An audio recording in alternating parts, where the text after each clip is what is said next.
मेरे हाथ में पैसा टिकता नहीं है। जितनी मेरी इनकम है हमेशा खर्च हो जाती है। मैं हमेशा टाइट रहता हूँ। क्रेडिट कार्ड्स के बिल हमेशा खड़ा ही रहता है। ईएमआई हमेशा खड़ी रहती है। समझ में नहीं आता कैसे पैसा भरूं। अगर आप उनमें से एक हैं तो ये वीडियो सिर्फ और सिर्फ आपके लिए है। मैं आज आपको कुछ ऐसी टिप्स दूंगा कि फाइनेंशियल हेल्थ को एक अच्छी पोजीशन में कैसे रखें। फाइनेंशियल हेल्थ से मतलब कैश फ्लो, पॉजिटिव आपकी सेविंग, रेगुलर चल रही आपके बिल टाइम पे पेड हो। आप कभी भी पैसे को लेकर स्ट्रेस फील ना करें। नंबर 1 दोस्तों, सेविंग बहुत जरूरी है। मेरे कई ऐसे मित्र हैं जिनको मैं पर्सनली जानता हूं, जिन्होंने जिंदगी में बहुत ज्यादा पैसे नहीं कमाए। पावर ऑफ कंपाउंडिंग को यूज करके छोटे छोटे अमाउंट सेव करके आज उनके पास बहुत सारे पैसे हैं। वे बहुत सारे लोगों से आगे हैं। अपना मकान है, अपना गाड़ी है, अच्छा बड़ा बैंक बैलेंस है, बच्चे अच्छे स्कूल में पढ़ाई कर रहे हैं और बड़ी खुशी से अपनी लाइफ को जी रहे हैं। तो क्या आप भी इसी तरीके का लाइफ को एंजॉय करना चाहते हैं? लेकिन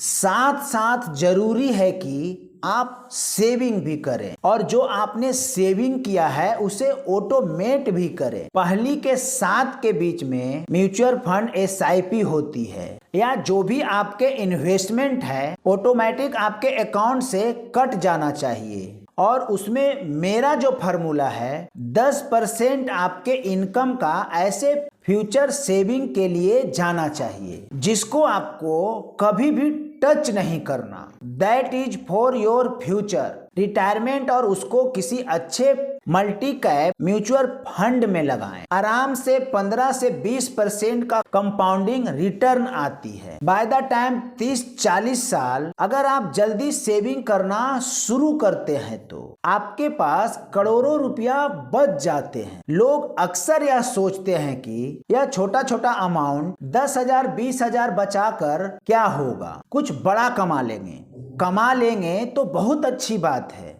बट अगर नहीं कमा पाए तो यही सेविंग आपका ओल्ड एज में काम आने वाला है। इसके लिए सेविंग के ऊपर जरूर से जरूर ध्यान देना चाहिए। अपना टारगेट वाइज सेविंग, बच्चों की शादियां करानी है, अच्छे एजुकेशन देनी है, अच्छे मकान लेना है, अच्छे गाड़ी लेना है, हर चीज के लिए आप अलग अलग फंड क्रिएट करें और बड़ी एक ऑर्गेनाइज लाइफ जी सकते हैं। तो इसलिए सेविंग बहुत जरूरी है और सेविंग खर्चे के पहले और खर्चे के बाद कभी नहीं होता। जो पहले सेव हो गया वही आपका सेविंग है। मान लिया जाए आपका सैलरी 50,000 है और उसमें से अगर आप 20,000 सेविंग में रख देते हो तो आप देखोगे कि 30,000 में आप पूरे घर कैसे चलाना है सारा एस्टिमेट आप खुद ब खुद बना लोगे। और वो 20,000 जो आप रखे हो उसे आपको टच नहीं करना है क्योंकि वे जो है आपका सेविंग है। आपको पता है आपको 30,000 में ही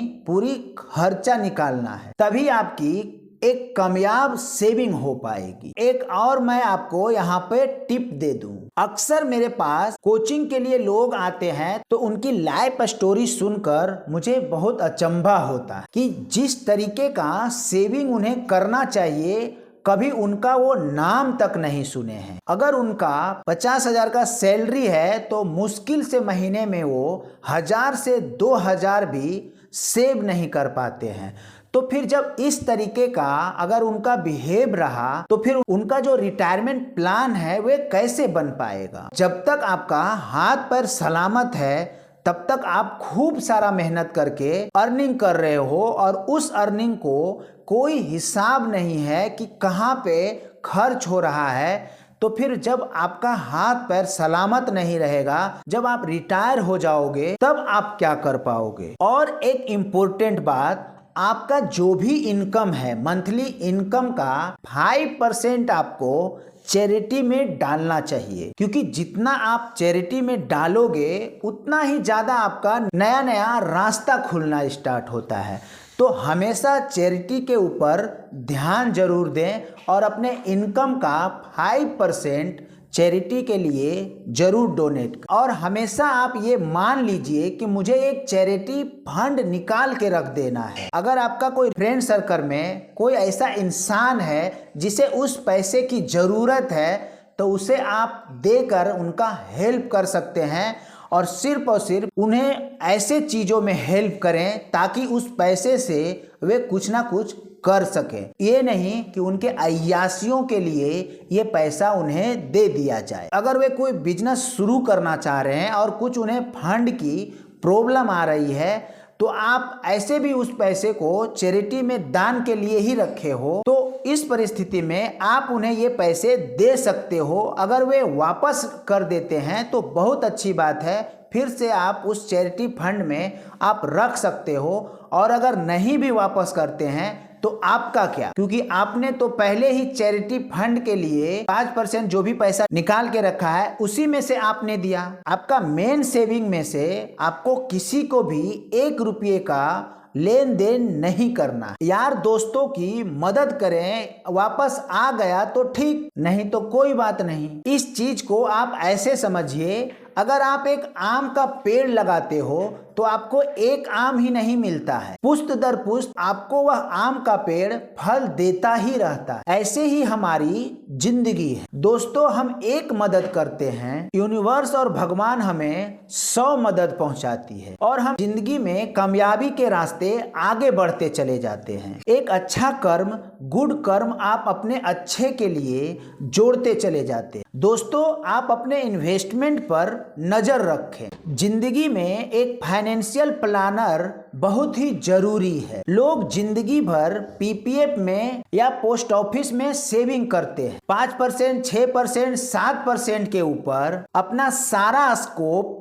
खत्म कर देते हैं। इसके लिए इन्वेस्टमेंट एडवाइजर जरूर रखिए, उनकी एडवाइज लीजिए। कौन कौन सी शेयर अच्छी है, कौन सी ब्लू चिप शेयर है। अगर आप डायरेक्ट करते हैं, अगर आप सीखे हुए हैं तो आप कर सकते हैं, बट मेरी सलाह है कि आप फाइनेंशियल एडवाइजर को बताकर ये काम जब करते हैं तो आपको नुकसान का सामना नहीं करना पड़ता है। आपको कभी भी किसी चीज के लिए फालतू खर्चा नहीं करना है, क्योंकि दोस्तों इमरजेंसी फंड के लिए लिक्विड कैश होना बहुत ही जरूरी है। क्योंकि उस टाइम अगर आप अपने इन्वेस्टमेंट तोड़ने जाएंगे और कहीं मार्केट डाउन चल रही हो तो आपको घाटे में अपनी इन्वेस्टमेंट तोड़नी पड़ जाएगी, तो आपके लिए बहुत मुसीबत हो जाएगी। एक फंड आप ऐसा रखिए जिसे हम लिक्विड फंड बोलते हैं। वे चाहे आपके बैंक के सेविंग अकाउंट में हो या बैंक के शॉर्ट टर्म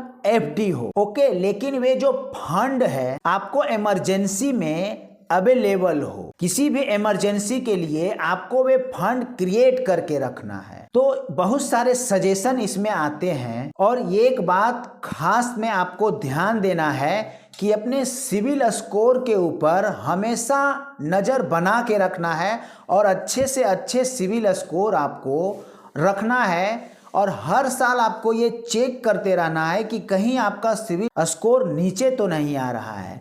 और अगर कोई ऐसा पेमेंट है जो आपसे डिले हो रहा है तो उसे आप तुरंत पेमेंट करके अपना स्कोर को मेंटेन करके रख सकते हैं, क्योंकि ये सिविल स्कोर बहुत ही काम का चीज है। कभी भी आपका अगर ऐसा इमरजेंसी आ जाए और आपको फंड रेस करना पड़े तो उस टाइम आपको लोन लेने में सिविल स्कोर रुकावट ना आ सके। तो इन सारी बातों को आपको बहुत ही अच्छे से ध्यान में रख करके अपने फाइनेंशियल हेल्थ को मजबूत करके रखना है, ताकि आपको हमेशा काम आता रहे। कभी अगर आपको कोई पर्सनल लोन या बिजनेस लोन लेना हो तो ये रास्ते का रोड़ा ना बन सके। आपके लिए अच्छी एक सिविल स्कोर आपका एक सपोर्ट है। आपका सिविल स्कोर अच्छा होना आपके लिए स्ट्रेंथ बने, ना कि आपकी वीकनेस। दोस्तों, यह वीडियो अगर आपको अच्छा लगा तो शेयर कीजिए उन तमाम दोस्तों को जो अक्सर फाइनेंशियल क्राइसिस में रहते हैं और भी अच्छे से अगर फाइनेंशियल मैनेजमेंट के बारे में समझना चाहते हैं